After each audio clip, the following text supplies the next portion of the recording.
Chauhan advocate. మిత్రులారా, ఒక కేసులోని విషయం ఏంటి అంటే, ఒక వ్యక్తి అనుకోకుండా ఒక ప్రమాదంలో మరణించినాడు. అతని కష్టార్జితంతో సంపాదించిన ఆస్తి అతని పేరు మీద ఉన్నది. అతనికి వివాహమైనది, పిల్లలున్నారు. ఇప్పుడు అతని యొక్క సోదరి మరియు తల్లి మాకు కూడా మా అన్నయ్య ఆస్తిలో వాటా కావాలని చెప్పి ఆ చెల్లెలు వాటా కోసం కేసు ఫైల్ చేయాలని ప్రయత్నం చేస్తుంది.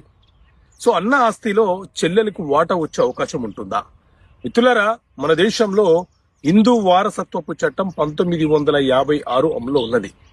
ఈ చట్టం ప్రకారంగా హిందూ మతంలో జన్మించిన వారికి ఆస్తి సంక్రమణ ఏ రకంగా జరగాలో చెప్పే చట్టమే ఈ హిందూ వారసత్వపు చట్టం 1956.